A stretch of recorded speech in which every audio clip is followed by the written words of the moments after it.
Makasika kosa ny fanamboaran-dalana eto Antananarivo dia nitondra fanazavana rehefa nivon'ny BPPAR sy ny teknisian'ny ministera misy tetika asan'ny FLO manoloana indrindra ny fanamboarana ny lalana mampitohy ny Tsarasotra sy Ivato.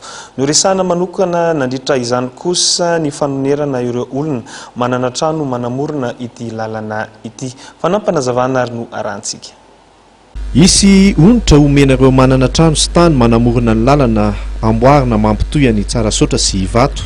Notsindrin'ny tompon'andraikitra teo anivon'ny ministera mpanjakana misana ny tetika asan'ny FLO izay nitarihan'ny tale jeneraly ny foto-drafitr'asa sy ny avy ao amin'ny birao ny tetika asa sy ny fanajariana ny faritra na ny BPPAR izany. Nanamafy ireo tompon'andraikitra ireto fa ny tany rehetra izay voasahana no ity fanamboarana foto-drafitr'asa ity ary lalana mirefy 300 metatra amin'ny 12 kilometatra no anisany mampisy disadisa amin'izao fotoana izao. Tany mpanjakana io tsy voatery mifanjakana anome amin'izay tambony izay fa no mifampitsinjovana amin'ny mahasamy olombelona amin'ny mahasamy malagasy dia mahatsiaro tena manana didy ny fanjakana iandraikitra an'izay fanombanana an'izay tany izay. Izay zany raha adiadiana hoe inona ny tokony atao mba ahafahan'ilay olona mahazo an'izay tambony izay.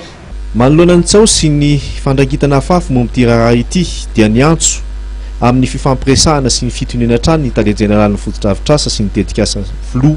Tsy misy afa-tsy fampirarahana zay zany miafatra mbatina apetraka hoe tsy sanatria akory ka misy olona dia tsy eritreritra araka ny tenin'ny DG feo moa hoe na fanjakana raha na dia tamin'ny mpanjakana ireo mbola mieritreritra n'le fananany tsirairay avy izay nametraka ny tranony teo ambony teo ka tiako tenenina zay mba miangavy ny tsirairay hoe andao hifampiraraha tsisy oatra mifampirarahana satria zay ny ahafahantsika mandroso foto-drafitr'asa hipetraka ao amin'ny malagasy io ny sinoa manao azy ny sinoa no mitondra volany indramam-bolanao an'le izy fa ny foto-drafitr'asa dia mijanona eo fa tsy hoentin'ny sinoa ody akory io. No marihana kosa fa tsisy fiantraika mivantana amin'ny fanatanterahana ny asa amin'ny ankapobeny ny zava-mitrangakehitriny satria heverinao tanterahana amin'ny famaranana ny asa ny fanamboarana ny lalana 300 metatra izay mampisy disadisa eny Ivato tanàna.